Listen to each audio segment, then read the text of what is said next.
నీ అవగి నడుమ మన దగ్గర అయ్యే కొన్ని వార్తలను చూస్తాంటే మస్తు గమ్మత్ అనిపిస్తాంది. ఎందుకంటారా, అగో తెల్లారి లేస్తే పట్నంలో అది కట్టిండ్రు ఇది కట్టిండ్రు, పైసలు ఉత్తగా పెట్టుడు తప్ప చేసిందేం లేదు.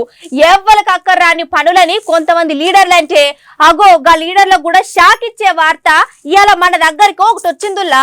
ఇక ఆలస్యం చేయకుండా ముందుగా మీరు ఈ వీడియోలు చూడుర్రి, అటెంక అస్సలు ముచ్చటేందో మాట్లాడుకుందాం గాని. ఇక్కడ అస్సలు ముచ్చట ఏంటంటే అగో ఈ వీడియోలు చూపిస్తున్నగా ప్రభుత్వ కార్యాలయాలను మన దగ్గర ఉన్న కొంతమంది లీడర్లు చాలా రకాలుగా చాలా తీర్ల ఎట్లా పడితే అట్లా గదెందుకు గట్టిండ్రు గిదెందుకు గట్టిండ్రని ఒకప్పుడు మస్తు గరమైండ్లు గాని ఇప్పుడుగా తిట్టిన కార్యాలయాలకే అంతర్జాతీయ అవార్డులు వస్తాయి అన్నట్టు. ఇక్కడ మన తెలంగాణలో కొత్తగా కట్టిన తెలంగాణ సచివాలయం, గట్లనే యాదాద్రి ఆలయం, Durgam Cheruvu cable bridge, police command control room, Moazzam Jahi market కు ఇగో గిట్ల 5 అంతర్జాతీయ అవార్డులు వచ్చినాయి అన్నట్టు.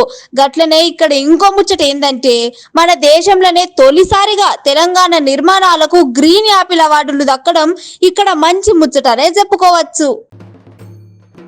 ఇక మరి ఈ ముచ్చట చూస్తేనేమో గిట్లున్నది. మరి ఇప్పుడు గా కట్టడాలను తప్పుపట్టిన గా నేతలు ఇప్పుడు ఏమంటారో చూడాల మరని అంటారు ముచ్చటిన్న తెలంగాణ పబ్లిక్.